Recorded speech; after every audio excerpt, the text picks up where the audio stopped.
Dubai की MLM company के नाम पर करोड़ों की ठगी करने वाले दो लोग साइबर क्राइम के चंगुल में। सूरत शहर में इन्वेस्टमेंट के नाम पर धोखाधड़ी करने वाले एक और गैंग का भंडाफोड़ हुआ है। सूरत साइबर क्राइम ब्रांच ने एक टिप ऑफ के आधार पर रेड मारकर दुबई की एक multi level marketing MLM company में लोगों का पैसा इन्वेस्ट करने वाले दो मुख्य मास्टरमाइंड को गिरफ्तार किया है। पता चला है कि गिरफ्तार आरोपी 24/7 क्लब नाम की वेबसाइट के जरिए लोगों को मेंबर बनाकर लाखों का कमीशन कमा रहे थे।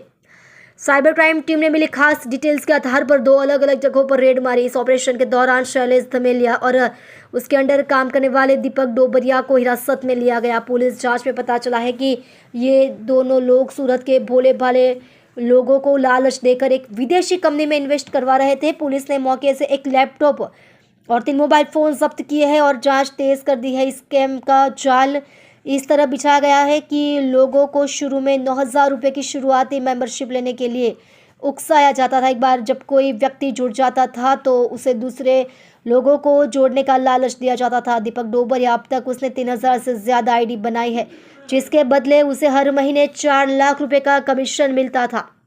शैलेश धमेलिया उसने खुद 1,500 आईडी बनाई थी और हर महीने 2 लाख रुपए का कमीशन लेता था। चूंकि इस स्कैम के तार दुबई से जुड़े हैं, इसलिए पुलिस अब यह जांच कर रही है कि सुरती लालों की खून पसीने की कमाई किन तरीके, हवाला या दूसरे तरीकों से दुबई भेजी जाती थी।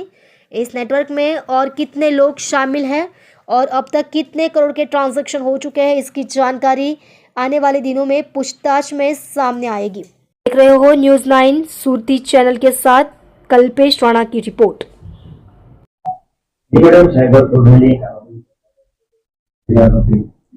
પોલીસ કમિશનર સર સુરત શહેર દ્વારા સાયબર ક્રાઇમ સેલને ખાસ સૂચના આપવામાં આવેલ હતી કે સુરત શહેરની અંદર નાગરિકો સાથે જે અહીંયાથી કોઈ પણ પ્રકારનું ફ્રોડ થતું હોય, ઇન્વેસ્ટમેન્ટ ફ્રોડ જેને કહેવામાં આવે છે અથવા તો એમએલએમ સ્કીમ તરીકે ઓળખીએ છીએ, જેની અંદર નિર્દોષ નાગરિકોના જીવનભરની કમાણી એમને લલચાવી ફોસલાવીને ઊંચા વ્યાજની લાલચ આપીને એમને છેતરવામાં આવે છે અને ફાઇનલી પૈસા ડૂબી જાય એ પ્રકારની સ્કીમો જો ચાલતી હોય તો તેના ઉપર વોચ રાખી અને કાર્યવાહી કરવા માટે જે સૂચના આપવામાં આવેલ હતી તે અંતર્ગત ગઈકાલે સાયબર ક્રાઇમ સેલ દ્વારા શહેરના સરથાણા વિસ્તાર તથા ઉત્તરાયણના મોટા વરાછા વિસ્તારની અંદર બે કોમર્શિયલ કોમ્પ્લેક્સની અંદર રેડ કરવામાં આવેલ હતી।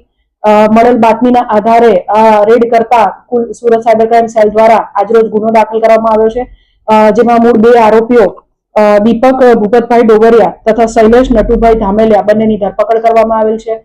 ગુનાની વિગત જોઈએ તો આ બંને આરોપીઓ દુબઈ બેઝ 24/7 ક્લબ નામની એક કંપનીના અંડર કામ કરતા હતા તથા એના માટે એક ફેક વેબસાઇટ બનાવેલ હતી।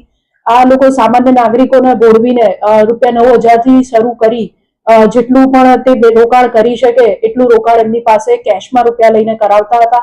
આ કરવામાં આવેલ રોકાણ બદલ તેઓને એક ફેક વેબસાઇટની અંદર લિંકથી લોગિન કરાવવામાં આવતું હતું અને એક જે ભોગ બનનાર છે અથવા તો એક જે વ્યક્તિ પાસે આવું રોકાણ કરવામાં આવે તે બીજા વ્યક્તિને પણ પોતાની આઈડીની નીચે રોકાણ કરાવે તો તમને કમિશન મળશે એમ કરી સેબી કે આરબીઆઈ ના કોઈ પણ પ્રકારના લાયસન્સ વગર આખી મલ્ટી લેવલ માર્કેટિંગની સ્કીમ ચલાવતા હતા। વ્યક્તિઓ જે છે જે ભોગ બનનાર છે એ લોકોને 10 થી 11% જેટલી અને પોતાના નાણાં લગભગ 3 ગણા જેટલી કરી આપવાની લાલચ આપવામાં આવતી હતી।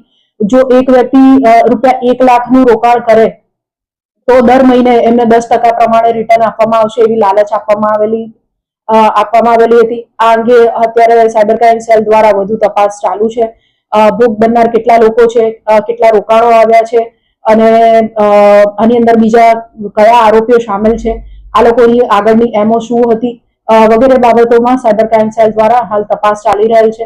આમાં આરોપી દીપક ભૂપતભાઈ ડોબરિયા જે છે જેની અંદર શૈલેષ નટુભાઈ ધામેલિયા કામ કરતા હતા। આ લોકોએ લગભગ ઘણા બધા લોકોને આ પ્રકારની સ્કીમનો ભોગ બનાવ્યા છે અને એનું કમિશન મોટું મંથલી એ લોકો બહુ મોટું કમિશન નાણાંનું આ બાબત માટે મેળવતા હતા। સાયબર ક્રાઇમ સેલ દ્વારા આને લગત જે હિસાબોની ડાયરીઓ છે, લેપટોપ, મોબાઈલ ફોન વગેરે ગુનાને લગતી સામગ્રી પણ કબજે કરવામાં આવી છે, જે અંગે વધુ તપાસ અત્યારે ચાલુ છે। દુબઈની જે કંપનીની વાત આવી તો કઈ રીતનું કંપનીમાંથી ઇન્વેસ્ટમેન્ટ થતું, કઈ રીતનું રોકાણ અહીંયા આવતું? રોકાણ અહીંયાથી અત્યારે યુએસડીટી વગેરે વિશે અત્યારે કશું કહી ન શકાય. હજુ ગઈકાલે રેડ થઈ છે અને તપાસ ગુનાની ચાલુ છે. જેમ વાત કરી કે દુબઈની જે કંપનીની વાત છે, તો રોકાણ અહીંયાથી ત્યાં મોકલવામાં આવે છે, ત્યાંથી અહીંયા નહીં. અને અહીંયા જેમ આગળ વાત કરી કે કેશમાં મિનિમમ રૂપિયા 9,000 થી લઈને જેટલું પણ વ્યક્તિ રોકાણ કરી શકે એ રોકાણ એની પાસેથી લેવામાં આવતું હતું. પછી આ નાણાં કેવી રીતના આગળ મોકલવામાં આવતા એ તમામ બાબતો અંગે અત્યારે સાયબર ક્રાઇમ સેલ દ્વારા તપાસ ચાલુ છે. ઓકે.